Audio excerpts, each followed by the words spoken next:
Goeiedag, my naam is Tiaan Gildenhuys en op hierdie DVD gaan ek bietjie met jou gesels oor pa en dogter. Wat sê die Bybel van hoe moet die verhouding tussen 'n pa en sy dogter of sy dogters lyk? En ons gaan maar net die Bybel lees en kyk, ons gaan die volgende paar punte met mekaar hanteer soos wat ek nou daar op die skerm vir jou wys. Dan gaan 'n kort inleiding wees, dan gaan ons kyk op punt 2, hoe lyk dit in hierdie laaste dae? Punt 3, hoe wil Jesus hê moet dit wees? Punt 4, wat moet ons as paas doen? Punt 5, wat moet ons as dogters doen? Punt 6, ons verhouding moet God verheerlik. En punt 7, hoe moet ons dan leef? Maar voordat ons aangaan, het gaan alles oor Jesus Christus, so kom ons bid net gou saam. Vader, in die magtige naam van Jesus Christus wil ons U loof, prys en eer in hierdie dag. Dankie dat ons weer die Bybel sê, wat 2 of 3 in my naam vergader is ek in hulle midde. So Here, ons weet hier waar ons besig is om hierdie DVD op te neem, is U teenwoordig, maar so is U ook teenwoordig by elke plek waar mense na hierdie DVD sal kyk. En ons vra dat U Heilige Gees my spesifiek uit die pad uit sal vat, dat ek nie die een sal wees wat spreek nie, Here, maar dat U deur U Gees in elkeen van ons harte sal inspreek. Dat elkeen van ons, paas en dogters, ontvanklik sal wees vir die waarheid van U woord, en dat ons sal regstel wat nie in lyn is met U woord nie. Dat ons verhoudinge tussen ouers en kinders en ouers in lyn sal kom met U woord, sodat U verheerlik kan word. En dankie Here dat U ons die autoriteit gee vir die Satan, sê Satan, ons bind jou werke. Hierdie is heilige grond, want God is teenwoordig en jy sal verdwyn in die naam van Jesus Christus. Jy sal nie keer dat God se kinders hierdie boodskap ontvang nie. Jy het lank genoeg gesteel, slag en verwoes in die verhoudinge tussen paas en dogters en jy sal verdwyn in Jesus se naam. Here Jesus, ons vra dat U ons toemaak met die kosbare bloed en die engele vir ons opstel reg rondom elke perseel waar hierdie DVD ooit gekyk sal word, sodat dit 'n veilige plek sal wees vir die mense wat dit kyk en dat elkeen sal ontvang wat die waarheid van U woord is. Word verheerlik, o Here, ons vra dit in die magtige naam van Jesus Christus. Amen. Ons sien in die Bybel dat 2 Korintiërs 1 vers 13 sê dit wat daar nou op die skerm voor jou staan. Lees dit net saam met my gou-gou. Want ons skryf aan julle niks anders as wat julle lees of ook verstaan nie, en ek hoop dat julle dit ook tot die einde toe sal verstaan. En weet jy, my liewe vriend, my Bybel wat ek gebruik is die ou 1933-53 vertaling van die Bybel. As jy wonder hoekom, ons het ook 'n DVD en 'n boek oor waarom verskil die Bybelvertalings, want daar's 'n spesifieke agenda agter dit. Maar my Bybel sê dit wat jy nou net daar gelees het. Ons skryf aan julle niks anders as wat julle lees of ook verstaan nie. Soos my Bybel sê die aarde is in 6 dae geskape, dan is dit 6 dae. Nie 6 tydperke van 1 miljoen jaar elk nie. As my Bybel sê Jona was in die vis, dan was Jona binne in die vis. Is nie 'n mite, 'n storie of 'n legende nie. Maak nie saak wie wat sê nie. Ek lees wat hier staan, ek verstaan wat hier staan en ons doen wat hier staan. En weet julle, vanaf die Heilige Gees daardie teksvers die eerste keer vir my gewys het, lees ek my Bybel op 'n totale ander manier. Het ek begin besef, die Bybel is 'n doenboek. Dis 'n praktiese lewenshandleiding waar volgens ons kan lewe. En vandat ek en my vrou in 1999 tot bekering gekom het en hierdie goeders fisies begin doen het, prakties begin doen het, soos wat dit in die Bybel staan, net soos wat dit daar staan, werk dit. Werk dit in ons huwelik, werk dit in ons verhouding met ons kinders, werk dit in ons finansies en alles rondom ons. Hoekom? Want dit is die lewende woord van 'n lewende God. Die vraag is, het jy al by daai punt gekom om te sê, Here, maar ek wil U skrifte ook so ken? Want jy sien, Jesus het ons gewaarsku in Matteus 22 vers 29, sien ons daar staan, Jesus antwoord en sê vir hulle, julle dwaal omdat julle die skrifte nie ken nie en ook nie die krag van God nie. En daar is ons groot probleem. Ons het almal groot geword met hierdie persepsie, en dis 'n wanpersepsie, hoor my vandag, dat net die dominee of net die pastoor of net die ouderling of iemand anders vir my die Bybel moet lees.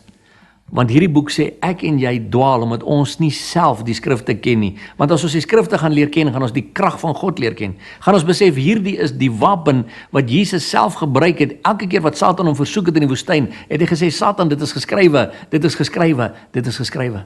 Nou net soos ek en jy hierdie skrifte gaan leer ken, omdat ons die skrywer van die skrif leer ken het. En dis wat met my gebeur het, 14 jaar gelede in 1999, het ek Jesus Christus persoonlik ontmoet. Tot daar was ek in die kerk vir 36 jaar van my lewe en het ek die Bybel gelees, ja, maar ek het nie die skrywer geken nie. Nou ken ek die skrywer van hierdie boek in 'n intieme persoonlike verhouding en hy self openbaar hierdie waarhede aan my. Is jy al in daardie persoonlike verhouding met hom? Ons gaan net nou daaroor praat.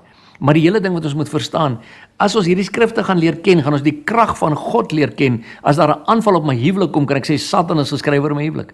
As daar 'n aanval op my verhouding met my kinders kom, kan ek sê Satan, daar's geskrywe oor my verhouding met my kinders. Maar die punt is, hoe kan ek vir hom sê, Satan, daar is geskrywe oor my huwelik, of oor my finansies, of oor my verhouding met my kinders, as ek nog nie die spesifieke teksverse gelees het oor daardie betrokke aspek nie. En so hou die vyand vir ons kragteloos en oneffektief in God se koninkryk. Nou wat sê die Bybel vir ons rondom God, die Vader? Kom ons kyk net gou na 2 teksverse. Jesaja 63 vers 16 sê, want U is ons Vader, want Abraham weet van ons nie, en Israel ken ons nie. U, o Here, is ons Vader, ons verlosser is van ouds af U naam. En Jesaja 64 vers 8 sê, maar nou Here, U is ons Vader, ons is die klei en U is ons vormeerder, en ons almal is die werk van U hand. Kyk mooi, daardie 2 teksverse kom albei uit die Ou Testament uit, en mense is baie gou geneig, as hulle die Ou Testament gelees het, om te sê, nee, maar God was 'n verskriklike God in die Ou Testament, hy wou net doodmaak en, nee. Hy is 'n Vader. Hierdie boek is die verhaal van 2 vaders. 'n Vader van liefde, wat so graag wil hê sy kinders moet in alle ewigheid by hom wees, en 'n Vader van die leuns, wat die ander vader se kinders vir hom wil vat. Die vraag is, na watter vader luister jy al in jou lewe? Maar die punt is, God is 'n Vader wat in 'n verhouding wil staan met sy kinders. Ons gaan net nou na die teksverse kyk. Hy wil ook 'n verhouding met my en jou hê.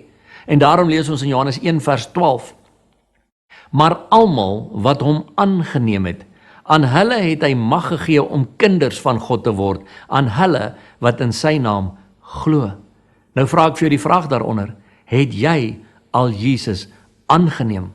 Of jy 'n pa is, of jy 'n dogter is, of jy 'n ma is, of jy 'n seun is. Die vraag is, het jy al Jesus aangeneem?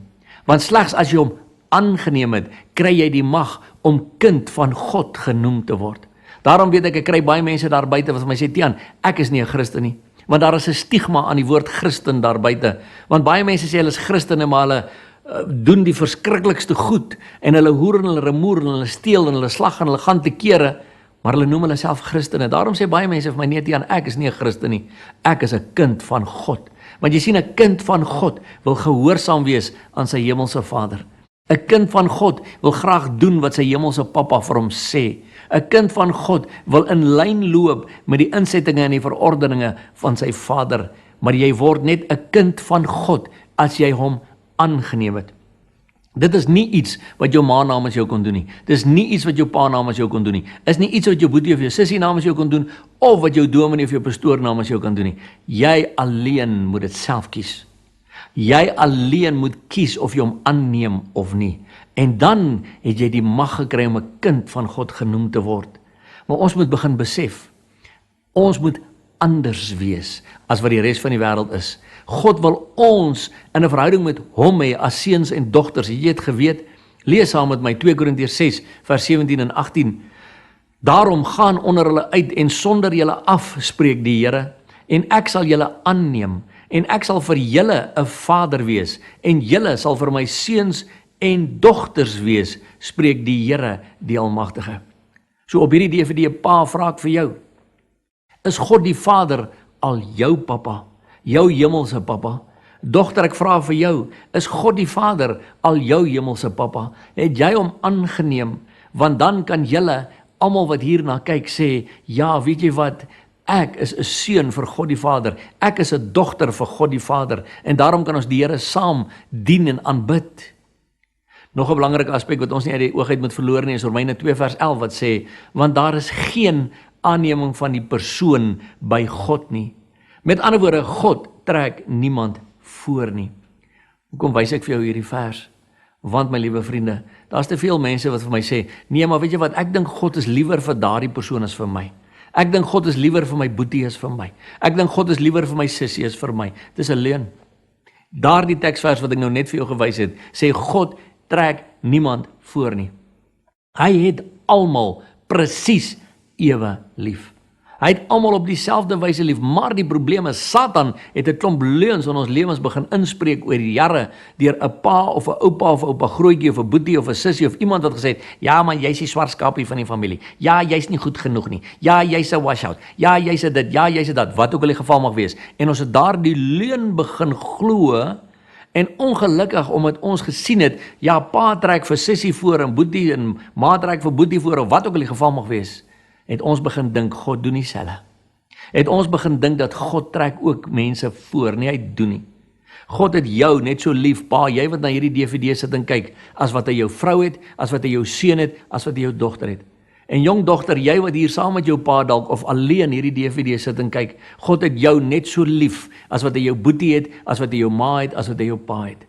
Hy trek niemand voor nie. Maar het jy al besluit om saam met hom 'n pad te stap, 'n pad van intieme persoonlike verhouding?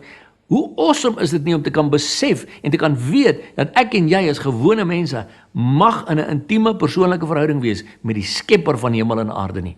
Wil jy nie ook daarin stap nie?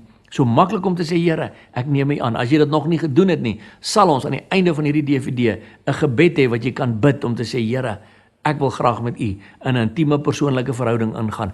Ek wil ook weet ek is 'n kind van God. En dan bid jy daardie gebed. Maak dit erns in jou hart en maak seker dat jy jou lewe verander vir Jesus Christus. Kom ons kyk nou wat sê die Bybel vir ons. Hoe lyk dit in hierdie laaste dae?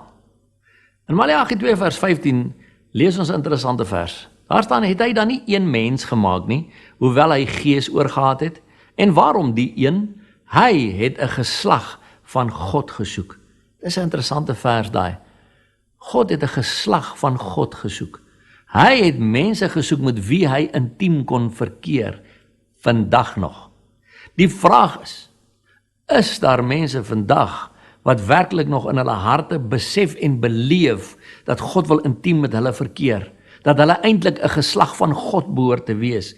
Nee, ongelukkig nie, as gevolg van al die leuns wat ons mee groot geword het oor jare, as gevolg van mense wat vir ons allerlei goeders voorhou op die televisie en so aan, en dit is alles net skyn, en is alles net plasties, en dit is alles net vals, besef mense nie, daar's 'n ware lewende God, wat 'n geslag van God soek vandag nog, wat wil hê dat ek en jy moet met hom in 'n verhouding wees, en ongelukkig die wêreld trek almal weg van God af, en dis wat die Bybel sê sal gebeur in hierdie laaste dae. Die mense wil nie weet van die waarheid dat hulle mag 'n intieme verhouding hê met God nie. Daarom is daar so baie mense wat sê, maar ek werk so hard vir die kerk, en ek doen alles vir die kerk, en. Dis alles goed en wel, maar doen jy dit vir die kerk of doen jy dit vir Jesus? Doen jy dit omdat jy lief is vir God? Doen jy dit omdat jy 'n intieme verhouding is met God? Of doen jy dit uit skuldgevoel uit, omdat jy dink as jy nie vir die kerk werk nie, gaan jy dalk nie die hemel maak nie? Dan is jy in elk geval op die verkeerde plek. Ons moet besef, ons moet 'n geslag van God wees. Ook in hierdie laaste dae waarin ons lewe. Die mense moet na ons kan kyk en sê, ek soek wat julle het, want ek sien ek het nie wat julle het nie, maar ongelukkig, omdat die Christene daar buite net soveel hoer en rumoer, vloek en skelm is, geld onder die tafel vat, dieselfde blou movies kyk, dieselfde ou tydskrifte lees as die res van die wêreld, sê die wêreld, "Ai, wat het julle wat ons nie het nie? Hoekom sal ons na julle kant toe wil kom, want julle doen presies dieselfde goed as ons?" Jy sien, daar lê ons probleem. Maar kom ons lees ook wat sê 2 Timoteus 3 vers 1 tot 5. Maar weet dit, dat daar in die laaste dae swaar tye sal kom, want die mense sal liefhebbers van hulle self wees. Daar's 'n klomp ander goeders wat ek nou nie hierso vir jou wys nie, wat jy self kan gaan lees in hierdie teksverse in jou Bybel, maar die belangrike een wat ek daar in die middel wil jy nou moet oplet is, ongehoorsaam aan hulle ouers, sonder liefde vir die goeie, meer liefhebbers van genot as liefhebbers van God. Keer jou ook van hierdie mense af. Kyk mooi. Daar sal in die laaste dae swaar tye kom, en mense ons is in daardie laaste dae. Hoe weet ons dit? Kyk maar net wat om ons gebeur. En ons weet, Jesus se terugkeer is baie naby. Maar een van die redes, hoekom daar in die laaste dae swaar tye sal kom, is omdat mense ongehoorsaam sal wees aan hulle ouers. Is omdat dit mense liefhebbers van hulle self geword het. Jy sien, ek sien dit so en basta. Ek wil dit so hê. Ek het nie 'n saak met jou nie. Ek sal so bestuur as ek wil. Ek sal so besigheid doen as ek wil. En. Ons het ook 'n DVD, as jy belangstel, wat jy kan bestel oor sterf aan die self.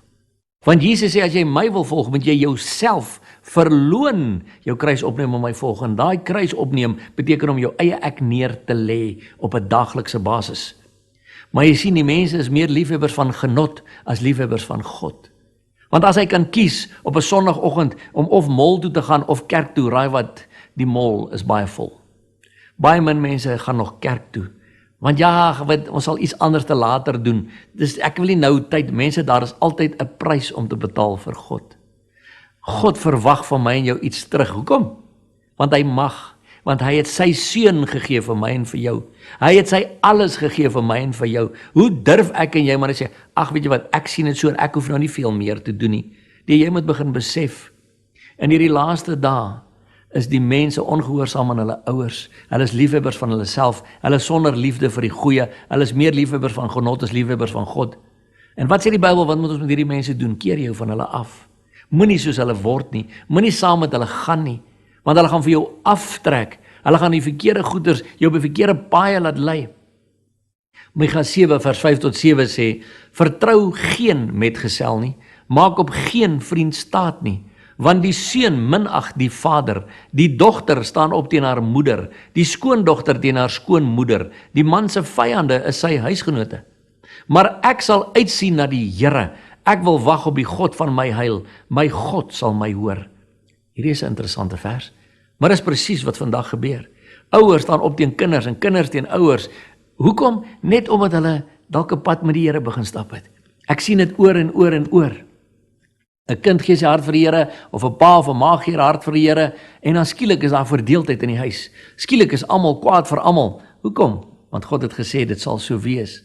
Maar ek sal uitsien na die Here. Jy sien, jy moet besluit, na wie sien jy uit? Sien jy uit na die Here, of wil jy maar nog steeds saam met die wêreld gaan? Maar jy moet weet, jou vriende gaan vir jou in die rug steek. Jou vriende gaan vir jou sleg sê. Ons het ook 'n DVD oor vervolg ter wille van sy naam. Kyk gerus wat sê die Bybel, wat gebeur met jou wanneer jy werklik radikaal vir Jesus begin raak en 'n intieme pad met God begin stap. Hierdie tipe goeders begin met jou gebeur.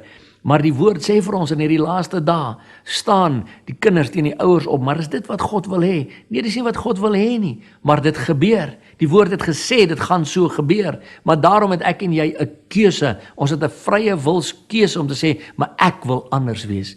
Ek wil wees soos wat Jesus vir my sê. Kom ons lees ook Matteus 10 vers 21 en 22.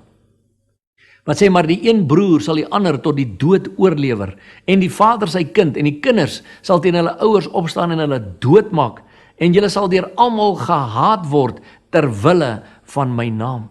Dit gebeur vandag dwars oor die wêreld. Waar daar ouers is of kinders is wat werklik hulle harte vir die Here gee en 'n pad met die Here begin loop, en hulle kom uit 'n radikale ander godsdienst uit soos Islam of wat ook al die geval mag wees, dan is daar van hulle wat doodgemaak word deur hulle eie ouers, deur hulle eie kinders. Maar net so het ek al gesien onder Christenfamilies, waar 'n kind of 'n ouer of 'n broer of 'n suster sy hart vir die Here gee en werklik radikaal raak, dan word hy sommer skielik uitgestoot uit die familie uit. Hy het niks anders te gedoen as om net gehoorsaam te begin raak in hierdie boek nie. Hy het niks anders te begin doen as net om te wees wat God wil hy moet wees nie, maar skielik is hy vir die res van die Christenfamilie ook nie meer aanvaarbaar nie. Stoot hom uit. Hy raak nou te veel oor hierdie goeters. Jy moet nou nie dweep nie. Jy moet nou nie met die Bybel onder jou arm loop nie, sê hulle vir hom. En Satan lag vir ons Christene, want ons is nie gehoorsaam aan wat die woord van God vir ons sê nie. Jy maak 'n keuse, my vriend. Ook nadat jy hierdie DVD gekyk het, gaan jy radikaal begin opstaan vir die Here. In jou verhouding met jou kinders, in jou verhouding met jou ouers, gaan jy opstaan vir die Here om radikaal te raak vir die Here in die manier wat jy jou lewe, ook in die wêreld daar buite. Die keuse gaan jou nou wees, want God gee vir ons elkeen 'n vrywillige keuse. Hy dwing homself nie op ons af nie. God is altyd 'n gentleman. Hy wil so graag hê, ek en jy moet as gevolg van ons liefde vir hom en ons dankbaarheid vir wat hy vir ons gedoen het, van ons kant af kies om reg te lewe. Dis hoekom Deuteronomium 30 vers 19 byvoorbeeld sê, ek hou aan jou voor die lewe en die dood. Kies dan die lewe, sodat jy kan lewe, jy en jou nageslag. Wat kies jy? Ons het nou gekyk hoe lyk dit in hierdie laaste dae, maar nou gaan ons kyk, hoe wil Jesus sê, moet dit eintlik wees? In Johannes 15 vers 10 lees ons, as julle my gebooie bewaar, sal julle in my liefde bly, net soos ek die gebooie van my Vader bewaar en in sy liefde bly. Dit is nou interessant. Onthou, ons het hierdie een wonderlike voorbeeld in die Bybel van hoe lyk 'n verhouding tussen 'n vader en sy kind. Watter voorbeeld is dit? God die Vader, Jesus sy seun. Hulle is vir ons die ultimate voorbeeld van hoe lyk 'n verhouding tussen 'n vader en 'n kind. Hoekom? Sodat ons daarna kan strewe, want jy sien, hulle die Vader, die Seun, die Heilige Gees, hulle is ons standaard, hulle is ons voorbeeld, nie die wêreld rondom my nie. Moenie sê, ja, maar kyk, hy sê hy's 'n Christen en kyk hoe tree hy met sy seun op, so ek gaan dit nou so doen nie. Hy's nie jou standaard nie. God is jou standaard. Ja, maar kyk wat doen sy sê sy's 'n Christen en kyk hoe tree sy op. Sy's nie jou standaard nie. Christus is jou standaard. Na wie kyk jy? Jy sien, ons moet in die Vader bly, en as ons in die Vader bly, gaan ons doen wat die Seun ook gedoen het. Ons gaan die Vader lief hê, en raai wat, as ek die liefde van die Vader in my het, wat gaan ek doen? Ek gaan in sy gebooie bly. Watter gebooie? Insluitende die gebooie wat vir my sê, hoe moet ek as 'n pa teenoor my kinders optree? Hoe moet ek as 'n kind teenoor my ouers optree? Want ek bly in die gebooie van God. God leer my en hy lei my oor hoe om op te tree. Hoekom? Want hy's lief vir my. Hy wil hê ek moet 'n goeie lewe hê. Hy wil hê ek moet volgens sy riglyne lewe, want as ek volgens sy gebooie, sy riglyne, sy insettinge lewe, raai wat? Ek gaan 'n goeie lewe hê. Satan wil nie hê jy moet dit glo nie. Satan wil hê jy moet by allerlei ander plekke gaan leer, sodat die hel op jou kan losbar, sodat jou lewe uitmekaar uit kan bars, sodat alles uitmekaar uit kan val, en dan wil hy ons moet vir God die skuld gee. Ja, maar Here, hoekom werk dit nie? Here, hoekom werk dat nie? Wat ons doen nie, wat hierdie boek sê nie. En dan lag die Satan vir ons. En ons verhoudinge met ons kinders val uitmekaar uit en die Satan lag vir ons, want ons doen nie wat die woord sê nie. Maar kom ons lees verder. Maleagi 4 vers 5 en 6 sê, kyk, ek stuur julle die profeet Elia, voordat die groot en vreeslike dag van die Here aanbreek. En hy sal die hart van die vaders terugbring tot die kinders, en die hart van die kinders tot hulle vaders, sodat ek nie hoef te kom en die land met die banvloek tref nie. Dis interessant. Die hart van die vaders moet terugkom by die kinders, en die hart van die kinders moet terugkom by die vaders, voordat die groot en vreeslike dag van die Here aanbreek. Wanneer is dit? Die wederkoms van Jesus. Het dit al aangebreek? Nee, dit het nie. Wat is aan die gang daar buite? Wel, die hart van die vaders is nie by die kinders nie, en die hart van die kinders is nie by die vaders nie. Hoekom nie? Want daar's programme en wat ook al alles wat werklik ingestel is daarop om kinders te isoleer van hulle ouers, om ouers te isoleer van hulle kinders. Nee, ons sal die kinders daar gaan opbly. Dink nou maar hoe het ou Hitler met sy Nazi youth die kinders geïsoleer van hulle ouers en gesê, maar ek sal die kinders groot maak en net soos daar vandag nog sisteme en stelsels in plekke wat ouers en kinders van mekaar wegvat en wat nie wil hê die kinders moet leer by hulle ouers of die ouers moet autoriteit hê oor hulle kinders nie. So daardie ding is vandag nog in plek. En raai wat? Kyk wat staan daar. Die land sal met banvloek getref word as die hart van die vaders nie terugkom tot die kinders en die hart van die kinders nie terugkom tot die vaders nie. Hoekom dink ons in Suid-Afrika lyk dit of ons land met die banvloek getref word huidiglik hier in die jaar 2013? Weet jy hoekom? Omdat die hart van die vaders nie by die kinders is nie en die hart van die kinders nie by die vaders is nie. Omdat die vaders so besig is met hulle eie dinge en omdat die kinders so besig is met hulle eie dinge. Daar is nie meer 'n verhouding nie. 'n Pa en 'n seun, 'n pa en 'n dogter, 'n ma en 'n dogter, 'n ma en 'n seun sit nie meer in 'n sitkamer of om 'n tafel en gesels met mekaar en sê, my seun, hoe gaan dit met jou? Hoe gaan dit met jou hart? Ma, hoe gaan dit met ma? Pa, hoe gaan dit met pa? Wat het vandag by pa se werk gebeur? En nee, elkeen is besig met sy eie ding. En weet jy wat van hartseer is? En dis natuurlik wat die Satan alles doen met goed soos Facebook en Twitter en noem al hierdie sosiale media's van vandag. Want ons het al gesien dat mense in 'n sitkamer sit, 3 dogters in 'n sitkamer sit, na 'n DVD kyk, en terwyl hulle na die DVD kyk, is hulle besig om vir mekaar SMS boodskappe te stuur oor die betrokke DVD wat hulle kyk. Hulle kan nie eers fisies meer met mekaar kommunikeer nie, en sê, haai, wat dink jy van wat jy nou net gesien het nie? Hulle SMS dit vir mekaar. Dit is wat Satan besig is om te doen, want Satan is besig om ons onderlinge verhoudinge te breek, om te keer dat ons nie meer met mekaar kan kommunikeer nie, of het nou vriende en vriendinne is, of het 'n pa en 'n dogter is, 'n pa en 'n seun, 'n ma en 'n dogter of 'n ma en 'n seun, werkgewer, werknemer, wat ook al, hy vat kommunikasie weg, want hy weet, as hy dit kan regkry, om die hart van die vaders weg te hou van die kinders af, en die hart van die kinders weg te hou van die vaders af, sal die land met banvloek getref word. Hoe lank gaan ek en jy dit nog toelaat? Want dit is ons keuse, of ons gaan sê, Here, ek wil my hart terug hê by my kinders. Ek is 'n pa, ek wil my hart terug hê by my kinders. Of Here, ek is 'n seun, ek is 'n dogter, ek wil my hart terug hê by my vader, by my moeder. Want dit is wat die Here van ons verlang.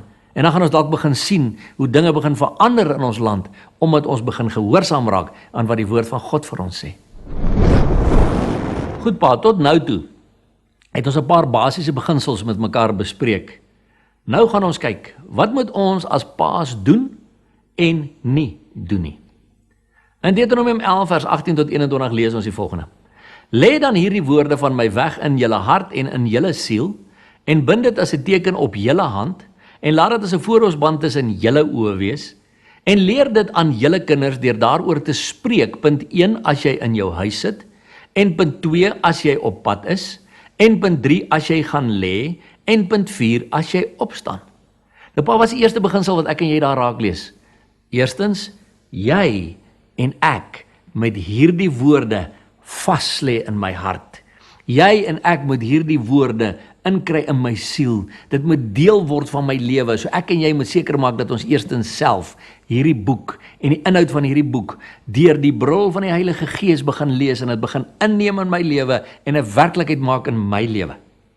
En dan is die tweede ding wat hieruit voortvloei, dan moet ek wat nou kennis het van hierdie goeders, dit aan my kinders gaan leer. En kyk mooi, ek wil ons moet weer daardie vers net saam lees. En leer dit aan julle kinders deur daaroor te spreek. Kyk mooi, ek en jy moet daaroor praat. Wanneer moet ons daaroor praat? Punt 1, as jy in jou huis sit. En punt 2, as jy op pad is. En punt 3, as jy gaan lê. En punt 4, as jy opstaan.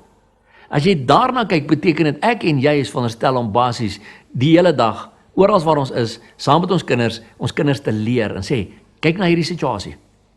Wat leer ons uit hierdie situasie uit? My kinders, ons gaan nou op die pad. Nou bid ons volgens Psalm 91 dat die Here sy engele sal opdrag gee aangaande ons, dat hy ons veilig op die pad sal hou. Dit is hoekom ons dit doen. Dan ry ons op die pad en dan gebeur 'n situasie en die kinders sê, wat het nou gebeur? En sê ek, sien jy my kinders, so het God ons beskerm.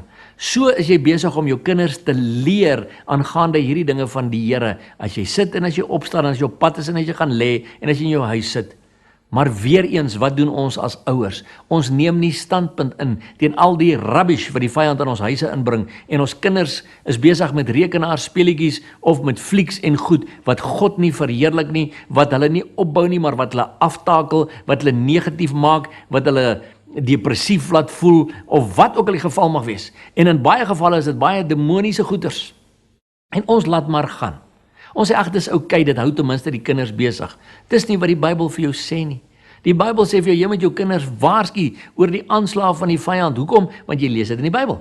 Die Bybel sê vir jou, kyk, dis wat die vyand gaan probeer doen. Hy gaan probeer steel, slag en verwoes. Leer dit vir jou kinders. Sê vir hulle, dis hoe hy dit gaan probeer doen. Maar jy sien, ons ken nie self die skrifte nie, want ons verlaat ons op ander mense om vir my die Bybel te lees, en daarom weet ek nie om dit vir my kind te leer nie. En weet jy wat, pa?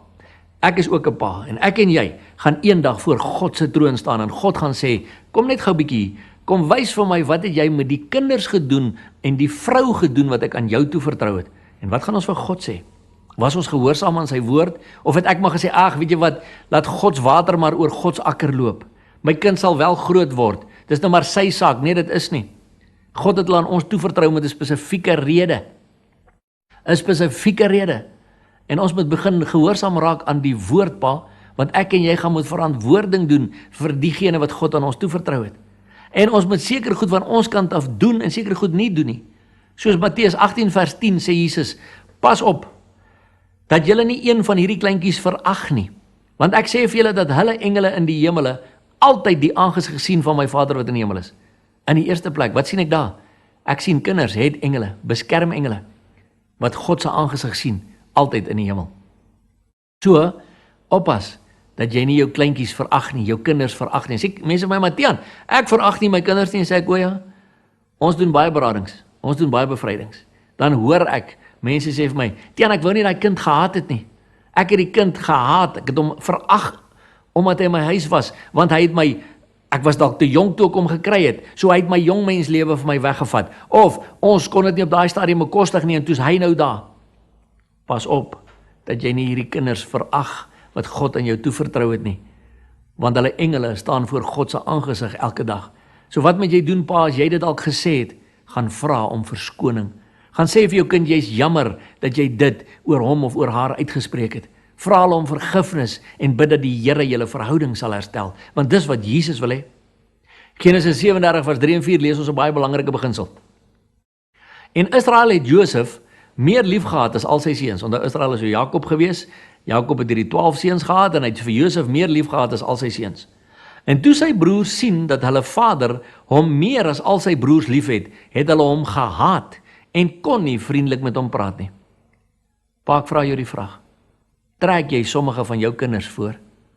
Is jy besig om hierdie enetjie meer geskenke te gee as hierdie ene?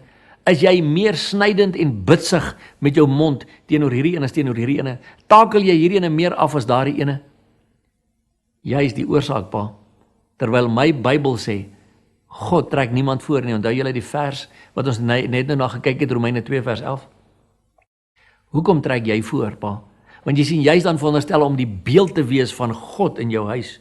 Jy is die vaderfiguur. En jy moet 'n voorbeeld wees van God, die Vader in jou huis. Jy is veronderstel om te kan wys, maar jy trek ook niemand voor nie.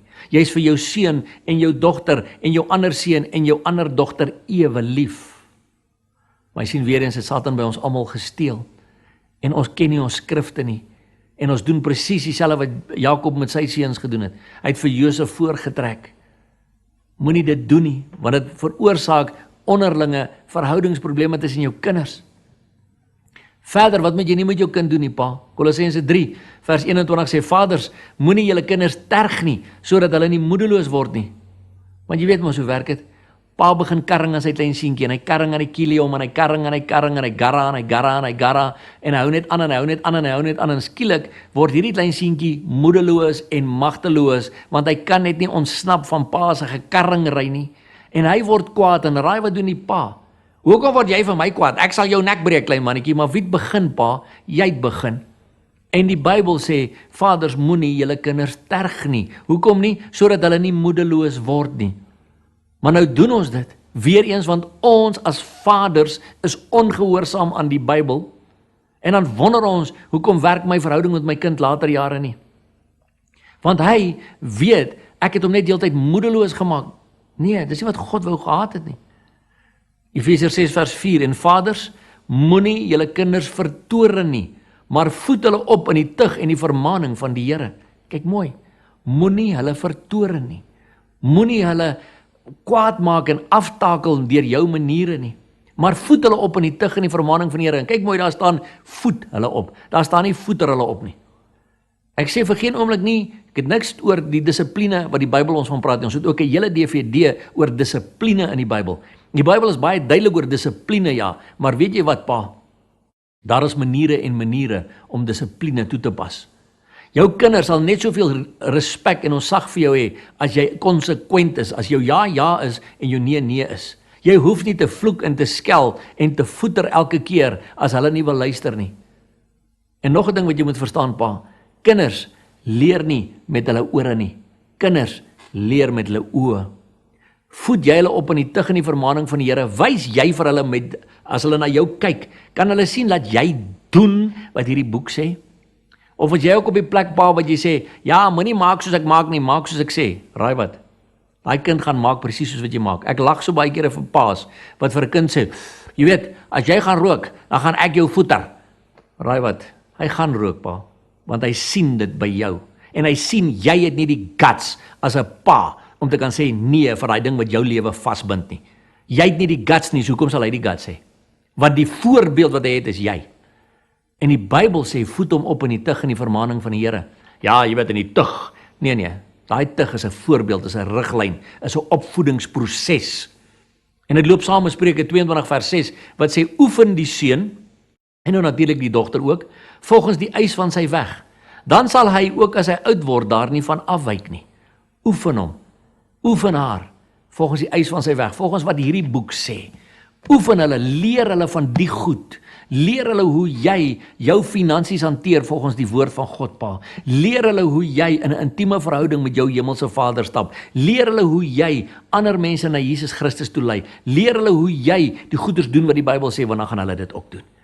Oefen hulle volgens die eis van hulle weg. Dan sal hulle, as hulle oud word, nie daarvan afwyk nie. Dan hoef jy nie bekommerd te wees oor waar jou kinders eendag heen gaan nie, want jy gaan weet, omdat jy hulle as kinders na die Here toe gelei het, sal hulle as ou mense die pad met die Here stap en sal jy hulle in die ewigheid saam met jou hê.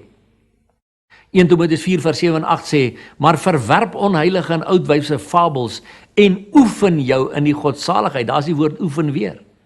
Want die liggaamlike oefening is tot weinig nut, maar die godsaligheid is nuttig vir alles, omdat dit die belofte van die teenwoordige en die toekomende lewe het. Kyk, mooi wat staan daar. Oefen jou in die godsaligheid. Wanneer jy nou sport doen, as jy nou regtig wil goed wees in jou sport, wanneer oefen jy? Eenmaal 'n maand? Nee, as jy wil regtig goed wees in jou sport, moet jy elke dag oefen. Nou wil jy regtig goed wees in die godsaligheid, wil jy regtig goed wees in jou geloof, oefen dit elke dag. Lees wat hierdie woord sê, elke dag. Beoefen dit elke dag, ook in jou verhouding met jou dogter, ook in jou verhouding met jou pa, ook in jou verhouding met jou seun, met jou ma, met jou vrou, met jou werksmense. Beoefen die godsaligheid.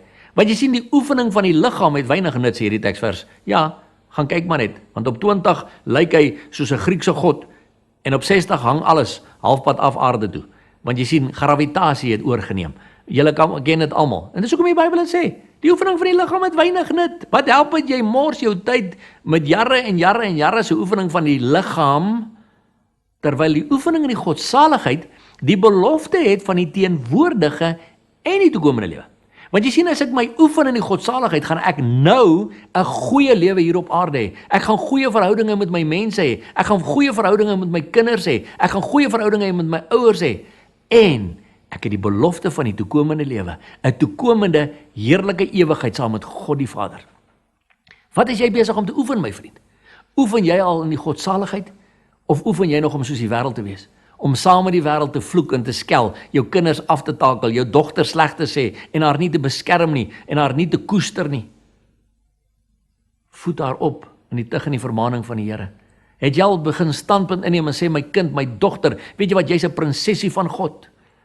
Jy moenie in sulke verkeerde verhoudinge betrokke raak nie, want A, B, C, D sê die Bybel. Het jy al daai standpunt ingeneem, want weet jy pa, dogters wil daardie parameters hê. Dogters wil voel, papa beskerm my. Al blaas hulle mondjies 6 bar op, in daardie oomblikke, diep in hulle harte, waardeer hulle jou. Diep in hulle harte, waardeer hulle die feit dat papa neem standpunt in. Papa sê niemand, ag ja, weet jy wat, gaan maar aan nie. Nee, dis nie wat die Bybel van ons verwag nie, want ek en jy gaan verantwoording doen vir die kinders wat God aan ons toevertrou het. Maar ons moet ook besef, hoe moet ons teen ons kinders optree? Want ek sien 'n groot waarskuwing in Jesaja 13 vers 11. Wat sê, en daai is 'n hoofletter E, so dis God wat aan die woord is, en ek sal aan die wêreld sy boosheid besoek, en aan die goddelose hulle ongeregtigheid, en ek sal die trots van die vermeteles laat ophou, en die hoogmoed van tiranne verneder. Pa, ek vra jou 'n vraag, is jy 'n tiran in jou huis? Vloek en skel en skreeu jy op jou vrou en jou kinders? Moet hulle almal net spring as jy net snork? Is jy 'n tiran? Want weet jy wat, ek waarsku jou vandag op hierdie DVD, God sal jou verneder. Want hy sê, hy sal die trotsheid van die tiranne verneder. So as jy 'n ware godsman in jou huis, pa, het jou kinders jou al sien Bybel lees? Het jou kinders jou al op jou knieë langs 'n bed sien staan en bid?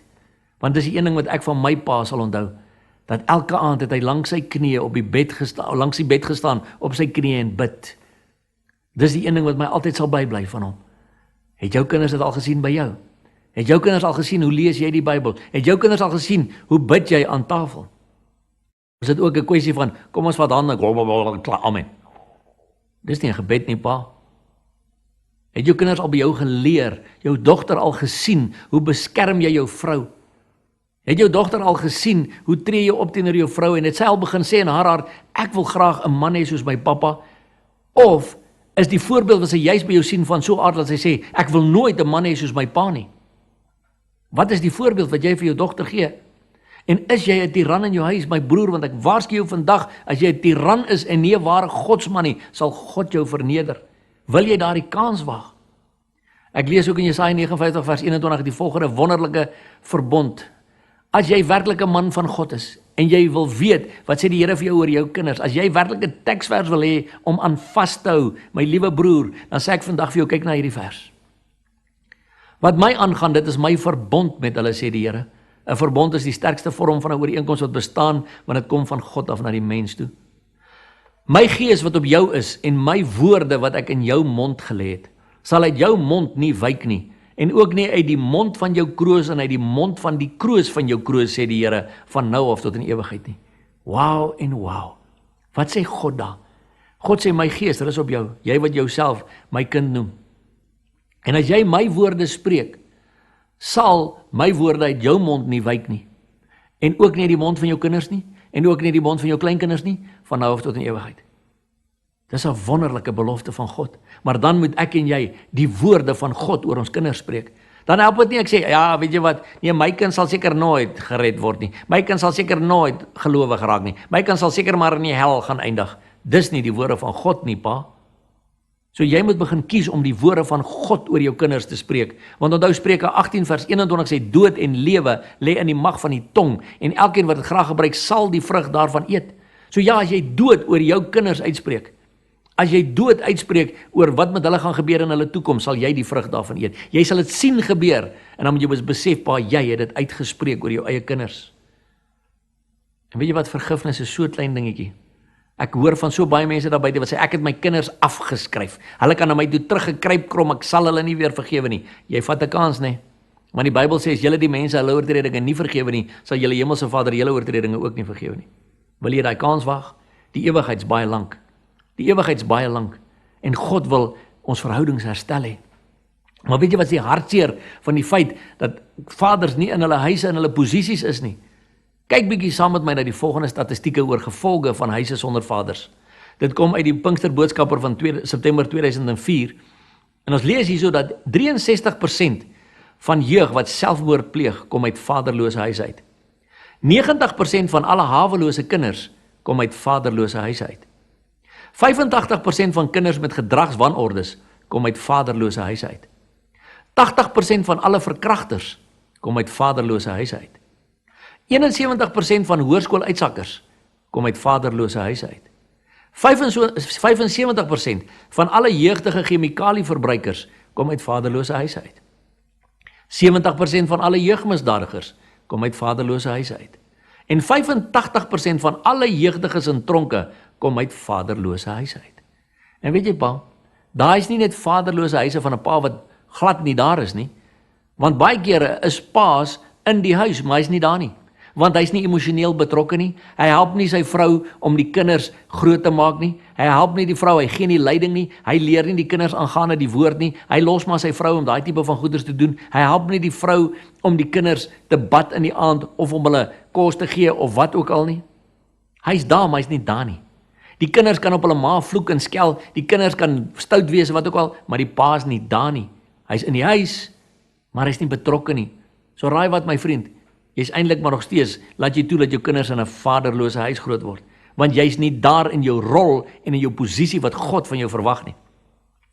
In Augustus 2012 was die volgende artikel in die Beeld, stuk in 'n gesin, stuk in 'n land. En ek lees daar professor Koos Foster van die Teologiese Skool in Potchefstroom waarsku teen die stelselmatige vernietiging van die huwelik en die gesinslewe. Hy sê dat dit ons land se maatskaplike stabiliteit op die duur kan ondermyn. Die feite wys, ongelukkig, ons is klaar daar. Wanneer die gesin as die belangrikste draer van gesonde waardes ten gronde gaan, sal die samelewing dit nie oorleef nie. En Robert Reich van die FSA het 'n ding geskryf oor the future of success. Ons het in Afrikaans vertaal, sê dit die volgende: wanneer word die prys te hoog? Die antwoord is kort en kragtig. Wanneer ons kinders en ons huwelike, vir wie ons welvarend wil wees, die slagoffers van ons strewe na beroeps en finansiële sukses is. En weet jy wat, pa? Hulle kom sit by my, jong kinders vir berading. Dan sê hulle vir my, oom Tiaan, weet jy wat, my pa het altyd, hy was weg vir maande. Hy het vreeslik hard gewerk en hy het altyd vir ons gesê, ek werk my vingers stompies vir julle ma en vir julle. Wat moan julle so? Hier's vir jou 'n nuwe speelding. Dan kom pa by die huis aan, dan koop hy 'n nuwe speelding. Dan koop hy vir my 'n motorfiets, dan koop hy vir my 'n quad, dan koop hy wat ook al. Dan sê hulle vir my, oom Tiaan, weet jy wat? Ek wou nie my pa se speelgoed gehad het nie.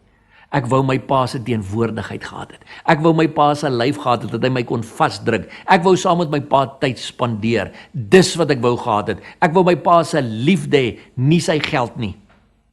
En dis ons probleem. Ons almal dink, ons kan ons kinders se liefde koop met geld en met geskenke. Nee, hulle is nie so deur God geskape nie. Hulle is deur God geskape om verhouding met jou te wil hê, pa. Dis wat 'n kind wil hê. In Sari van Junie 2013 lees ons 'n artikel, Pa, jy's nodig. Ons is 'n vaderlose gemeenskap. Baie mans verwek kinders, maar het nie die vermoë om 'n pa te wees nie. Ongelukkig is dit wel waar. Maar ons praat nie net van pa's wat wegstap nie. Daar is ook die pa wat steeds by die huis is, maar nie emosioneel by sy kind betrokke is nie, dis soos ek net vir jou gesê het. 'n Gautengse vrou vertel, haar kinders het eers 'n maand nadat die pa weggeloop het, agtergekom hy's weg. Wat sê dit van jou? Wat sê dit vir jou? Dis skrikwekkend, mense. Kinders uit gebroke huise se kanse is 203 keer groter om as tieners en jong volwassenes probleme te hê. Dit sluit in jeugmisdaad, tienerswangerskappe en swak prestasies op skool. Kinders wat skool vroeg verlaat, het feitelik altyd 'n pa wat emosioneel afwesig is. Daar is ook 'n sterk verband tussen kinders met afwesige pa's en probleme met intimiteit later in hulle huwelik. Ja pa, want het jy geweet dat as jy nie jou seun of jou dogter in die eerste 12 jare van hulle lewe, die vormingsjare, druk en soen en koestering gee en hulle laat veilig voel en geborge voel nie, dan gaan soek hulle daai koestering by 'n ander man of 'n ander vrou. En wat gebeur? Waar jy haar moes leer dat sy 'n prinsesie van God en sy met haar liggaam heilig hou vir haar man eendag in die huwelik. Omdat sy nooit dit by jou gekry het nie, jy haar dit nooit geleer het nie pa, gaan sy en sy raak deur mekaar met 'n man of 'n jong man of wat ook al, wat nie haar liggaam gaan koester en beskerm nie, wat haar liggaam gaan gebruik pa. Omdat jy nie standpunt ingeneem het vir die waarheid van hierdie woord nie. Hoekom nie? Omdat jy hom nie ken nie pa. Omdat jy nie self hierdie boek wil lees nie. Omdat jy wil sê, ag weet jy wat, Sondagoggend, dit was 'n goeie preek wat ons gehoor het Sondag, maar kom ons gaan syp. Kom ons gaan braai. Kom ons gaan doen maar weer die volgende goeders. My dogter moet maar aangaan. Ja, ek weet sy gaan nou uit met hierdie ouetjie. Ek hou nie baie van hom nie, maar ag wat, weet jy wat, seker nie te bad nie. Ek het dit gedoen, so hulle kan dit ook maar doen. Is dit pa? Is dit wat God vir jou sê? Is dit wat God van jou verwag? Tot die dag wat jy voor die troon staan, dan wil ek graag hoor wat se groot en slim argumente jy mee gaan uitkom. Nou ja, dogter, jy het nou hier gesit en gekyk na die DVD tot dusver en jy gesê, ja, gits, Tiaan, jy het nou lekker sterk en streng met my pa gepraat.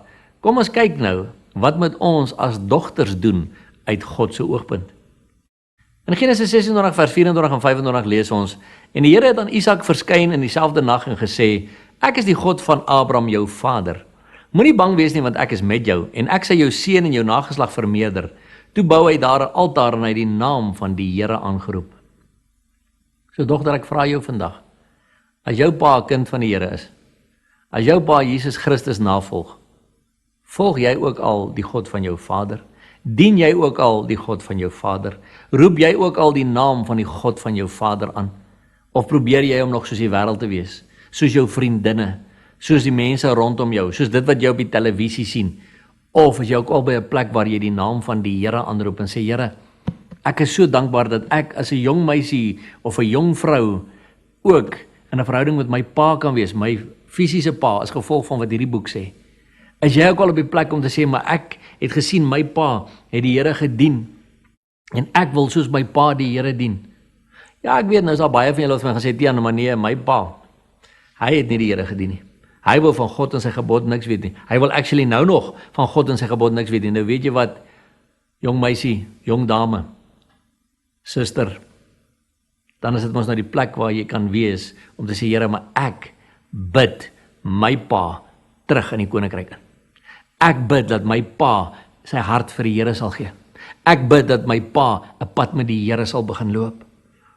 Maar jy sien, jou voorbeeld kan ook 'n groot verskil maak. Dat jou pa na jou kan kyk en begin besef diep in sy hart, dat weet wat, my dogter het iets wat ek nie het nie. En wat sê die Bybel vir jou verder? In Eksodus 20 vers 12, daar staan eer, dit beteken ek respekteer jou vader en jou moeder. Dat jou daar verleng mag word in die land wat die Here jou God aan jou gee. Dit word herhaal in Deuteronomium 5 vers 16 wat sê, eer jou vader en jou moeder, soos die Here jou God jou beveel het. Kyk mooi, dat jou daar verleng mag word en dat dit met jou goed mag gaan in die land wat die Here jou God aan jou gee. En dan herhaal die Bybel dit 'n derde keer in Efesiërs 6 vers 1 tot 3. Kinders, dit sluit julle dogters mos nou in. Julle moet julle ouers gehoorsaam wees in die Here, want dit is reg. Eer jou vader en jou moeder. Dit is die eerste gebod met 'n belofte, sodat dit met jou goed mag gaan en jy lank mag lewe op die aarde.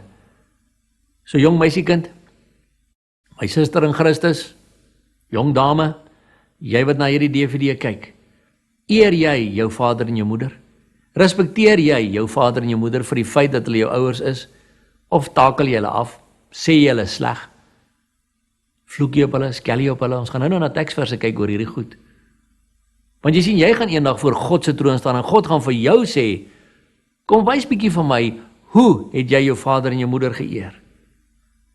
En baie mense sê vir my, Matian, jy verstaan nie wat het my pa my gedoen nie. My pa het my verkrag, my pa het my gedit, my pa het my geslaan, my pa het my vernietig. Jy verstaan nie wat het my pa my gedoen nie. Hoe kan ek hom eer? En ek het eendag vir die Here gaan vra, Here, jy is as gevolg hiervan, omdat so baie mense dit vir my vra. Here, waarom moet ek my vader en my moeder eer? En ek hoor duidelik hier binne my hart dat die Here vir my sê, Tian, jy eer jou vader en jou moeder vir die eenvoudige rede dat ek, hulle twee, waardig geag het om jou hier te kry. Want as dit nie vir hulle twee was nie, was jy nie hier nie. Daarom eer jy jou vader en jou moeder. Dit beteken nie vir een oomblik, jy gaan noodwendig saamstem met alles wat hulle sê of hulle doen nie, maar jy eer hulle omdat God hulle gebruik het om jou hier te kry. En omdat jy nou hier is, kan God jou weer gebruik om hulle in posisie in te kry waar God wil hê hulle moet wees, deur vir hulle te bid, deur hulle aan die Here op te dra. Maar jy sien, is jy al by 'n plek, jong dame, jong meisie, jong dogter, om jou pa en jou ma te eer en te respekteer, net vir die feit dat God hulle gebruik het om jou hier te kry, net omdat jy dankbaar is, dat as dit nie vir hulle was nie, was jy nie hier nie. Maar, wanneer jy hulle wel begin eer, sal jou dae verleng word, en sal dit met jou goed gaan. So jy moet met ander woorde, vir jouself nou 'n bietjie terugwerk op hierdie teksverse en sê, gids, is die rede waarom dit nie met my goed gaan nie, nie dalk omdat ek nie my vader en my moeder eer nie? Is dit nie dalk die rede waarom ek nie deurbrake kry in my persoonlike lewe nie, omdat ek my pa en my ma soos varke behandel, my pa en my ma soos grond behandel? Dis die vraag wat jy dalk vir jouself moet vra. Want jy sien, daar's 'n baie groot tendens daar buite deesdae van kinders wat hulle ouers vloek. Kinders wat selfs aan hulle ouers slaan. Is dit wat die woord vir ons sê? Waar kry ons as kinders hierdie reg? Kom ons lees wat sê Levitikus 20 vers 8 en 9. En onderhou my insettinge en doen dit. Ek is die Here wat julle heilig. Want elkeen wat sy vader of moeder vloek, moet sekerlik gedood word. Hy het sy vader of sy moeder gevloek. Sy bloedskuld is op hom. En Deuteronomium 27 vers 16 sê, vervloek is hy wat sy vader of sy moeder verag, en die hele volk moet sê, amen. In die Ou Testamentiese tyd, jong meisie, is kinders met klippe doodgegooi, as hulle ouers gevloek het, en daar is ook 'n vers wat sê, as hulle hulle ouers geslaan het, het dieselfde met hulle gebeur. Jy sien, dis Satan wat dit veroorsaak, want God sê, eer jou vader en jou moeder. Satan wil hê, jy moet op jou ouers gaan vloek. Satan wil hê, jy moet jou pa vloek en sê, maar wie dink jy is jy? Wel nee, die vraag is, wie dink jy is jy? Jy sien, ons moet almal sterf aan ons eie ek. Jy as dogter moet sê, Here, begin by my. Ja, jou pa is veronderstel om te sê, Here, begin by my, verander my. Want jy sien, as jou pa verander, en as jy verander, gaan julle alle nader aan mekaar kan kom. Gaan julle verhouding kan herstel, want ons dien 'n God van herstelde verhoudinge. In Spreuke 23 vers 22 sê, luister na jou vader wat jou verwek het, en verag jou moeder nie, as sy oud geword het nie. Want weet jy wat, jong meisie, jy wat hierdie DVD kyk, jy sit hier so vandag, en jy kyk hierdie DVD, en jy is miskien 15 jaar oud, jy is miskien 25 jaar oud, en jou pa is miskien 45 jaar oud, hy is miskien 50 jaar oud. So raai wat, hy het al 25 of 30 jaar langer as jy gelewe. Hy het lewenskennis wat jy nie het nie. Hy het lewenswaardes wat jy nie het nie. En daarom het God hom vir jou gegee, sodat jy na hom kan luister, na jou moeder kan luister, en sê, ma, leer my, hoe tree ek teenoor my man op eendag? Pa, leer my, hoe moet ek teenoor my vriend optree? Maar jy sien, ons wil dit nie doen nie, so ons gaan leer by almal rondom ons, ons gaan leer op die internet, en ons gaan leer by Google, en ons gaan leer by die selfoon, en ons gaan leer by Facebook, en ons gaan leer by al hierdie ander goeders, in steede daarvan om te leer, daar waar God wil gehad het, ons moet leer. Eerstens by God homself, en tweedens by die mense wat die Here vir my gegee het naby aan my, soos my pa en my ma. Spreuke 23 vers 24 sê, die vader van 'n regverdige juig baie. En as iemand 'n wyse verwek het, dan is hy bly oor hom. Jong meisie, ek vra jou vandag, juig jou vader oor hom? Is hy bly oor die feit dat hy jou verwek het, dat jy sy dogter is, dat julle saam die Here dien en aanbid, dat julle saam 'n pad met die Here stap, omdat jy 'n wyse meisie is, omdat jy 'n regverdige kind is, of 'n regverdige dogter is, omdat jy die pad van waarheid loop saam met Jesus? Want dis wat die Bybel sê. Jou pa se hart sal oor jou verheug wees, maar ongelukkig, omdat so baie van julle as jong meisies kies om saam met die wêreld te gaan, word julle verlei en weggelei en julle val in allerlei verskriklike goeters in, omdat jy as jong meisie ook nie gehoorsaam is aan wat hierdie boek vir jou sê nie. En jy moet 'n keuse maak om te sê, Here, ek wil self hierdie boek begin lees. Ek wil self begin sien wat sê hierdie boek van my. Of jy vandag hier sit en jy's 6 jaar oud, of jy vandag hier sit en jy's 20 jaar oud, en of jy's 30 jaar oud, maak nie my saak nie. Die vraag is, het jy as dogter al begin vra, Here, wat verwag jy van my? Hoe moet my verhouding met my pa wees? Maar kyk wat gebeur in 2 Konings 11 vers 4 tot 6 met koning Salomo. En in die tyd van Salomo se ouderdom, het sy vroue sy hart verlei agter ander gode aan, sodat sy hart nie volkome met die Here sy God was, soos die hart van sy vader Dawid nie. So het Salomo dan gedoen wat verkeerd was in die oë van die Here, en nie volgehou om die Here te volg soos sy vader Dawid nie. My vraag aan jou, jong meisie, jong dogter, gaan jy volhou? Is jou hart ook ingestel op die God van jou vader? En gaan jy volhard in hierdie pad? Want Satan gaan alles in sy vermoë doen om jou te probeer keer om nie te volhard in hierdie pad nie. En ons moet een ding besef, net God kan ons hierdie krag gee. Wat kies jy? Maar jy sien, as daar staan eer jou vader en jou moeder. Ek het nou vir jou gesê, wat het God vir my gesê, toe ek van vra, maar Here, hoekom eer ek my vader en my moeder? Maar daar is ook 'n teksvers wat sê, moet niemand op aarde julle vader noem nie, want een is julle vader, ons gaan na hom kyk. Dan gaan ek vir jou sê wat het God vir my daaroor gesê. Maar jy sien, jy moet besef, God die Vader is jou pa se vader. God die Vader is jou vader. Volg jy jou pa se vader al? Volg jy jou vader, jou hemelse vader? Jy jong meisie, moet weet jy gaan voor die troon staan eendag. Jy hoef my nie vandag te glo nie. Jy kan vir my sê, ag oom Tiaan, jy praat 'n klomp twak op hierdie televisie. Ek wil nie daarna luister nie. Ek stel nie belang om dit te hoor nie. Jy moet weet vandag, jy's gewaarsku.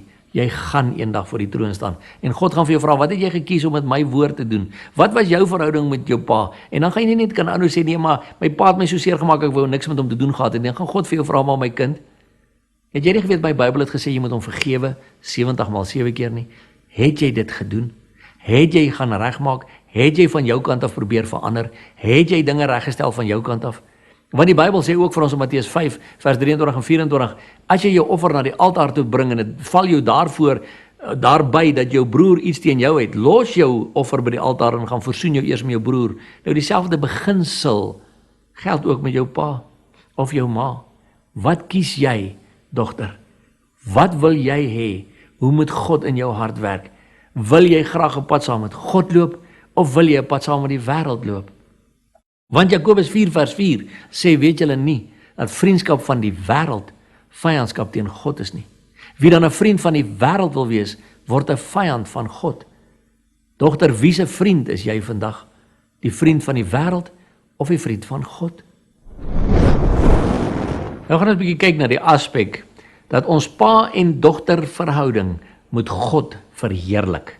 So mense moet na my en jou as pa of nou my en jou as 'n dogter en 'n pa kan kyk en sê, maak soek wat julle het. Want dit wat julle doen verheerlik God. Ons kan sommer dit sien in julle lewens. Lees saam met my Matteus 5 vers 16 en vers 48. Laat julle lig so skyn voor die mense dat hulle julle goeie werke kan sien en julle Vader wat in die hemele is verheerlik. Wees julle dan volmaak soos julle Vader in die hemele volmaak is. Kyk mooi.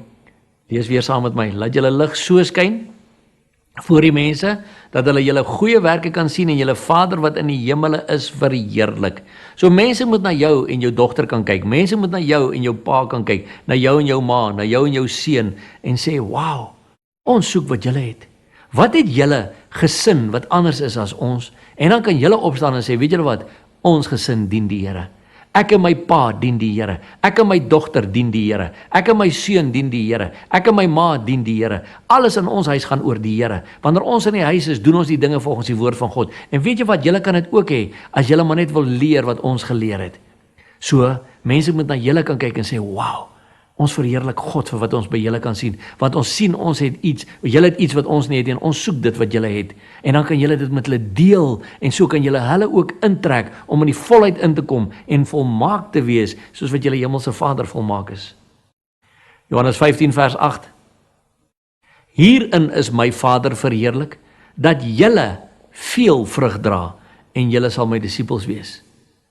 Ek vra jou die vraag vandag, pa, ek vra jou die vraag vandag, dogter, dra jy veel vrug vir jou Here, want dan word die Vader verheerlik. Dan word hy verheerlik in dit wat jy doen. En hy gaan vir jou sê, mooi so my seun, mooi so my dogter, jy's mos my seun, jy's mos my dogter. God word verheerlik as jy veel vrug dra. As mense na jou kan kyk en sê, werklik, weet jy wat, ek beny jou as pa, want jy het sulke wonderlike verhoudings met jou kinders. Ek beny jou as dogter, want jy het so mooi verhouding met jou pa. Ja, want dan dra jy veel vrug en God word daarin verheerlik. Matteus 12 vers 50, Jesus sê, want elkeen wat die wil doen van my Vader wat in die hemel is, die is my broer en suster en moeder. Kyk mooi, elkeen wat die wil doen van my Vader wat in die hemel is, die is my broer en suster en moeder. So ek vra jou die vraag vandag, pa, doen jy al die wil van die Here? Dogter, doen jy al die wil van die Here? Want dan is jy ook Jesus se broer of se suster. Dan is dit nie 'n wonderlike wete nie, om te dink, wow, Jesus Christus wat die aarde geskaap het, Jesus Christus wat aan 'n kruis gehang het, gesterf het vir my, Jesus Christus wat uit die dood uit opgestaan het, gaan sit dit aan die regterhand van die Vader. Ek is werklik, genuine, sy broer en sy suster. Hoekom? Omdat ek sy wil doen. Omdat ek die wil doen van die Vader wat in die hemel is. Daarom kan ek aanspraak maak op die titel broer van Jesus, suster van Jesus. Is dit nie wonderlik om te weet nie? Matteus 23 vers 9. En julle moet niemand op die aarde julle Vader noem nie, want een is julle Vader, hy wat in die hemel is. Ek het net vir jou gesê, ek gaan hier na toe terugkom. Wat beteken dit? Want ek het vir die Here gesê, Here, ek verstaan nou nie so lekker nie. U het gesê, eer jou vader en jou moeder, maar u sê ook, moet niemand op aarde jou vader noem nie. Wat is nou die storie? En ek hoor duidelik in my hart, die Here sê vir my, Tiaan, ek het nie kleinkinders nie. Ek sê, Vader, hoe bedoel jy nou? Ek het 'n seun en 'n dogter, sy naam is Gerbrand, my dogter se naam is Marley. En die Here sê vir my, Tiaan, eendag, wanneer jy en Marley en Gerbrand voor my troon kom staan, gaan jy nie hier kom staan en sê, Here, hier's ek is u kind en hier's Marley en Gerbrand, hulle is nie kleinkinders nie. Want jy sien, Marley en Gerbrand het ook die Here Jesus Christus aangeneem. Hulle dien ook die Here. So raai wat, Marley en Gerbrand is ook God se kinders. So hulle is nie my kinders nie. Hulle is God se kinders. So raai wat, ons het almal dieselfde Vader. Ek en Marley en Gerbrand het dieselfde Vader. So in effek is ek eintlik nie hulle pappa nie. In effek is ek eintlik my dogter en my seun se ouboet. En ouboet moet vir kleinsus en vir kleinboet leer aangaande hulle vader. Net soos wat my ma en my pa, wat ouboet en ousus vir my was, vir kleinboet geleer het aangaande hulle vader, so moet hierdie ouboet nou vir kleinboet en kleinsus leer aangaande hulle vader. Daarom moet niemand op aarde julle vader noem nie, want een is julle Vader, hy wat in die hemele is. En weet julle wat? Vandat die Here daai ding vir my gewys het, het ek 'n nuwe liefde vir my ma gekry. Het ek 'n nuwe liefde vir my kinders gekry, want ek het besef, as ons eendag voor die troon gaan staan, gaan ons gelyk daar staan, as broers en susters in Christus. Ons gaan nie daar as familietjies wees, 'n pa en 'n ma en kinders wat almal in een huisie bly nie. Want ons gaan daar staan as broers en susters, want ons het almal dieselfde Vader. En Galasiërs 4 vers 4 tot 7 sê, maar toe die volheid van die tyd gekom het, het God sy seun uitgestuur, gebore uit 'n vrou, gebore onder die wet, om die wat onder die wet was los te koop, sodat ons die aanneming tot kinders kan ontvang. En omdat julle kinders is, het God die gees van sy seun in julle harte uitgestuur, en hy roep, Abba, Vader. Daarom is jy nie meer diensknegt nie, maar kind. En as jy kind is, dan ook erfgenaam van God deur Christus. Kyk mooi, daar staan, jy roep Abba, Vader. Het jy geweet, God is jou papi? Sê mense my nee, hoe kan jy gesê God is 'n papi? Jy kan nie God papi noem nie, sê ek het nie vir jou. Daai woord Abba, ons vat elke jaar toergroepe Israel toe. Dan hoor jy in Israel, hoe hardloop die klein seentjies rond in die strate, dan roep hy Abba, Abba, Abba, want jy sien Abba is die Hebreëse woord vir papi. Daar staan, ons harte roep uit tot God, papi, Vader. Dis wat my hart uitroep tot God. Hy's my papi, hy's my Vader. Jy sien, en vandat ek God leer ken het as my papi, het ek op sy hemelse skoot geklim en begin hoor hoe klop sy hemelse hart vir my.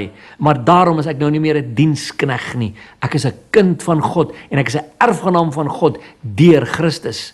Dit is hoe die Here wil hê ek en jy moet lewe, ook as paas en as dogters. Maar ons moet 'n waarskuwing net vat. Ons mag nie sê, hoe ek aanbid die grond waarop my kinders loop, of ek aanbid die grond waarop my ouers loop nie. Dis moeilikheid. Want lees wat sê Matteus 10 vers 37. Wie vader of moeder bo my liefhet, is my nie waardig nie. En wie seun of dogter bo my liefhet, is my nie waardig nie. So ons moet een ding verstaan. Die kinders wat jy het God aan jou toe vertrou. Klein boet, klein sis, dat jy kan leer aangaande hulle vader. Die ouers wat bokant jou is, het God waardig geag om jou hier te kry. Daarom eer ek my vader en my moeder, maar ek het hulle nie lief bo God nie. Ek het nie my kinders lief bo God nie. Ek het God lief bo my kinders. Ek het God lief bo my pa en my ma. Ek het God lief bo my vrou. Hy's eerste in my lewe. Kyk na daai grafiek wat ek nou vir jou op die skerm wys van 'n driehoek met 'n pa aan die linkerkant en 'n dogter aan die regterkant en heel bo Vader God. En jy sien ek het die woord eenheid daarbo geskryf en al wat ek hier probeer voorstel is na die mate wat 'n pa al hoe nader aan God groei en die dogter al hoe nader aan God groei. Na daardie mate sal die pa en die dogter al hoe nader aan mekaar groei totdat hulle in volkome eenheid voor God kom. Dieselfde met 'n ma en 'n seun of 'n pa en 'n seun. Na daardie mate sal ons al hoe meer in eenheid kom voor God. Jy sien, maar pa, jy moet kies, ek wil al hoe nader aan God kom. En dogter, jy moet kies, ek wil al hoe nader aan God kom. Want hoe nader ons aan God kom, hoe nader gaan ons aan mekaar kom. En hoe dieper gaan ons in 'n verhouding met mekaar wees. En gaan ons verhouding God kan verheerlik, soos wat ek vir jou gesê het. Kom ons deel nou 'n laaste paar gedagtes met mekaar voordat ons afsluit. Hoe moet ons dan leef? In Johannes 14 vers 18 tot 21. Lees ek Jesus sê, ek sal julle nie as wese agterlaat nie. Ek kom weer na julle toe. Nog 'n klein tydjie en die wêreld sien my nie meer nie, maar julle sien my. Omdat ek lewe en julle sal lewe. In die dag sal julle weet dat ek in my Vader is en julle in my en ek in julle. Wie my gebooie het en die bewaar, dit is hy wat my liefhet. En wie my liefhet, hom sal my Vader lief hê en ek sal hom lief hê en my aan hom openbaar. Kyk mooi wat hier staan. Omdat ek lewe en julle sal lewe en in die dag sal julle weet dat ek in my Vader is en julle in my en ek in julle. Pa, dogter, kom ek vra jou vandag. Weet jy al? Is jy al seker hier binne in jou hart dat jy in Jesus is en Jesus in jou? Het jy dit al werklik jou eie gemaak? Wil jy nie vandag daai keuse maak met hierdie gebed wat ons aan die einde van die DVD gehad het en dan werklik nadat jy daai gebed gebid het, dis maar net die begin. Dis sê Here, leer my nou. Gee my 'n honger vir u woord. Leer my, hoe wil u hê ek moet lewe as 'n man van God? Leer my, hoe wil u hê moet ek lewe as 'n vrou van God in u koninkryk? Want God wil hê ons moet lewe soos wat hy dit sê, nie soos wat die wêreld dit vir ons sê nie. Want Galasiërs 2 vers 20 sê, ek is met Christus gekruisig. En ek leef nie meer nie, maar Christus leef in my. En wat ek nou in die vlees lewe, leef ek deur die geloof in die Seun van God, wat my lief gehad het en homself vir my oorgegee het. Kyk mooi wat daar staan.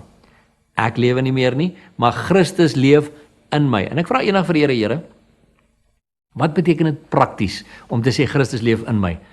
En ek hoor duidelik in my hart, hy sê vir my, Tian, dit beteken prakties, my oë is in jou oë, my mond is in jou mond, my keel is in jou keel, my hande is in jou hande en my voete is in jou voete. Jy sien, is nie so klein Jesus hier wat hier iewers binne in my hart woon nie. Dis 'n life-size Christus binne in my. En die Here sê vir my, Tian, soos jy drank in hierdie mond indruk, in wie se keel gooi jy dit in? As jy rook met hierdie mond, in wie se keel asem jy dit in? En wat laat jy my vloek, my kind, want my mond is in jou mond? Wat laat jy my skinder, my kind, wat my mond is in jou mond? En 'n persoon wat ook in bediening is, het eendag vir my getuienis gegee wat hy sê, hy sit in televisie kyk, en hy doen so channel hopping en hy hak vas op een van daai kanale waarop hy nie eintlik moet vashak nie. En hy kyk vir 'n ruk lank daarna en hy hoor duidelik die stem van die Heilige Gees vir hom sê, waarna laat jy my kyk, my kind, wat my oë is en jou oë? Jy sien, wat se tipe tydskrifte laat jy my lees, jong meisiekind? Wat se tipe video's laat jy my kyk? Wat se tipe rekenaarspeletjies laat jy my kyk, my kind, want my oë is en jou oë? En weet jy wat, pa? Weet jy wat, dogter, as daai besef jou werklik in die hart tref, kan jy nie meer daai goed doen nie. As jy werklik besef wat dit beteken om te sê, maar ek lewe nie meer nie, maar Christus leef in my, dan hou ek maar op met my selfregverdigende argumente, met ek wil dit so hê, en ek sien dit so, en ek wil dit hê, en ek wil dat hê. Jy sien, ek hou op daarmee, want ek lewe nie meer nie, maar Christus leef in my. En die lewe wat ek nou leef, leef ek deur die geloof in die Seun van God, wat homself vir my oorgegee het. En dit sluit in, ek sien in 1 Johannes 2 vers 1, my kinders, ek skryf hierdie dinge aan julle, dat julle nie moet sondig nie. En as iemand gesondig het, ons het 'n voorspraak by die Vader, Jesus Christus die regverdige. Met ander woorde, ek moet klaarmaak met sonde. Ek as pa, enige sondes wat daar in my lewe is, wat verkeerde voorbeelde is vir my kinders, ek hou op. Ek as dogter, ek as seun, enigiets wat verkeerd is op my selfoon, op my rekenaars, ek hou op daarmee, ek kry klaar daarmee, ek hou op om dit te regverdig, omdat 'n ander persoon vir my gesê het, ag, dis oukei, en hy's dan 'n Christen, so as hy sê dis oukei, is dit oukei? Nee, wat sê God? Is daai beelde wat jy voor jou oë sien, vir God aanvaarbaar, want onthou, sy oë is in jou oë. Is daai goed wat jy luister, daai tipe musiek, wat jy in jou brein indruk die hele tyd, vir God aanvaarbaar? Verheerlik dit God? Maak dit God se naam groot? Of is dit 'n gevloek en 'n geskel, en is dit heeltyd seksueel van aard? Jy moet kies, of dit wat jy doen, klaarmaak met sonde, en of dit nie klaarmaak met sonde nie. Maar die punt is, ons prys ook die Here, dat as ek 'n fout gemaak het, as ek wel gesondig het, in 'n oomblik van swakheid, het ek 'n voorspraak by die Vader, Jesus Christus, die regverdige, wat vir my intree. Maar ek sien ook in Johannes 14 vers 15, staan daar, as julle my liefhet, bewaar my gebooie. Bewaar my gebooie. Jy sien, as julle my liefhet. Jy kyk na hierdie DVD, jy sê vir my, Tiaan, ek is 'n kind van die Here, ek is lief vir die Here, en dan sê ek vir jou, great, bewaar sy gebooie. Sy gebooie wat vir jou sê, tree so op as pa. Sy gebooie wat vir jou sê, tree so op as dogter. Bewaar sy gebooie, as jy sê, jy het hom lief. Maar die vraag is nog, pa, het jy al vir jou kinders gesê, jy is lief vir hulle? Pa, het jy al vir God gesê, jy is lief vir hom? Dogter, het jy al vir jou pa gesê, jy is lief vir hom? Vir jou ma gesê, jy is lief vir haar? Het jy al vir God gesê, jy is lief vir hom? Want onthou, hy het jou eerste lief gehad. Hy is 'n God wat altyd afkom om met my en jou intiem te verkeer, om 'n verhouding met ons te hê, om ons te beskerm, om by ons te wees. Hy's 'n God wat 'n geslag van God gesoek het. Wat wil hy, jy moet hom intiem verkeer, en as daar moeilikheid is in jou lewe, wil hy daar wees vir jou. Nou net so wil ek nou hê, ons gaan nou na 'n videoklip kyk. En as jy klaar na hierdie videoklip gekyk het, gaan ek vir jou 'n paar vrae vra. Maar kyk net bietjie met 'n oop gemoed en sien God die Vader kom na jou toe om jou ook te help in tye wanneer dit nie met jou so goed gaan nie. Kom ons kyk eers bietjie saam.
soul so weary, when troubles come and my heart burdened be, then when I am still and wait here in the silence until you come and sit a while with me. You raise me up so I can stand on mountains. You raise me up to walk on stormy seas. I am strong when I am on your shoulders. You raise me up to more than I can be.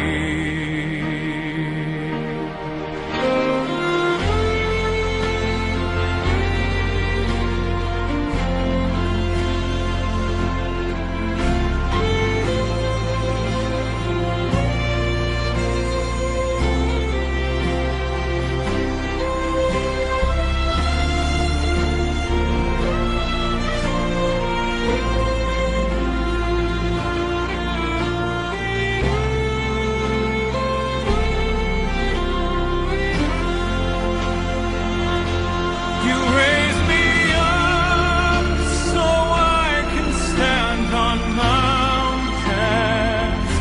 You raise me up to walk on stormy seas. I am strong when I am on your shoulders. You raise me up to more than I can be.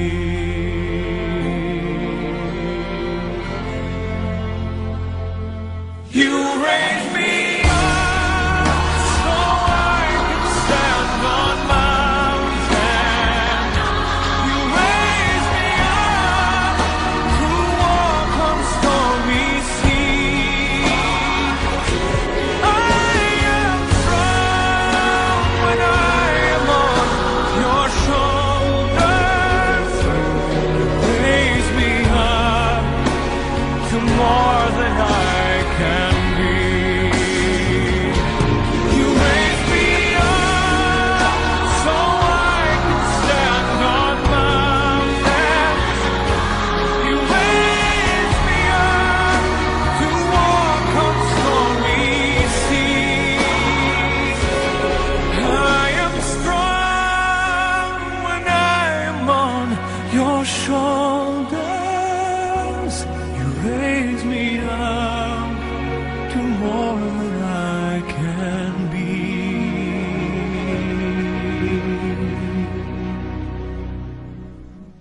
You raise me up to more than I can be.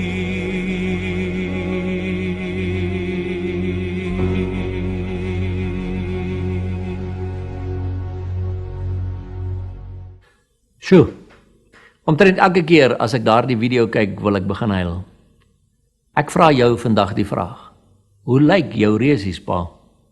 Hoe lyk jou reusies, dogter? Weet jy, God die Vader is ook daar in die arena saam met jou. Al voel dit nie vir jou so nie. Dis Satan wat vir jou lieg. Die Bybel sê God die Vader is daar, want hy's 'n pappa wat jou liefhet, wat met jou wil 'n pad stap, wat jou wil leer hoe om jou finansies te hanteer, pa, wat jou wil leer hoe om jou vrou en jou kinders te hanteer, pa, as jy net bereid sal wees dat hy jou optel en saam met jou die pad stap. Dogter, as jy net bereid sal wees dat hy jou leer van verhoudinge met jou ouers, met jou vriende, met jou vriendinne. Wat kies jy vandag? Want hoor my nou, nadat jy hierdie DVD gekyk het, gaan jy as pa en jy as dogter nooit weer voor God se troon kan gaan staan en sê, Here, maar ek het nie geweet hoe ek moet optree as pa nie. Here, maar ek het nie geweet hoe ek moet optree as dogter nie. Want die Here sal jou herinner aan hierdie DVD wat jy gesien het. So 'n nietige ou klein dingetjie soos 'n DVD. Maar die Here wil dit dalk net gebruik as 'n instrument om vandag die seer in jou hart los te sny. Sodat jy vry kan kom en jy en jou pa en jy en jou dogter en jy en jou seun en jy en jou ma en jy jou man en jy en jou vrou 'n nuwe verhouding met mekaar kan begin. 'n Goddelike verhouding, wat God verheerlik. Mense wat onthou, ons dien nie 'n dooie God nie. In Openbaring 1 vers 17 en 18 sê Jesus, ek is die eerste en die laaste en die lewende. En ek was dood en kyk, ek leef tot in al ewigheid. Amen. En alle eer gaan aan Jesus Christus van Nasaret. Alle eer vir dit wat hy vir ons gedoen het. Vir die feit dat Jesus Christus alles geskaap het. Vir die feit dat hy vir ons aan 'n kruis gesterf het. Vir die feit dat hy die doodheid opgestaan het en gaan sit het aan die regterhand van die Vader. Vir die feit dat hy vandag nog vir my en jou intree as voorspraak by die Vader en dat hy vir ons wag eendag as ons in die hemel instap. Pa, dogter, jy kies vandag. Kies dan die lewe, sodat jy kan lewe, jy en jou nageslag. Kom ons bid saam. Vader, in die magtige naam van Jesus Christus, wil ons U dankie sê, dat U so 'n awesome papa is. 'n Papa wat ons lief het, wat U seuns en U dogters lief het. En ek wil bid, Here, dat U Heilige Gees die naprediker sal wees van hierdie woord. Dat verhoudinge tussen paas en dogters, tussen paas en seuns, tussen maas en dogters en maas en seuns sal herstel na aanleiding van hierdie openbaringe wat U vir ons gegee het. Dat U Heilige Gees die naprediker sal wees van hierdie woord en dat U nog groter dinge vir familie sal openbaar as net die bietjie wat ek op hierdie DVD met hulle gedeel het, sodat U verheerlik kan word, o Vader. Sodat U verheerlik kan word, Jesus Christus. Ons dankie vir alles wat U vir ons doen in die kosbare naam. Amen. Good Father, and you love your children, slow to anger, abounding in love, and you never make mistakes. You never make mistakes. You are faithful.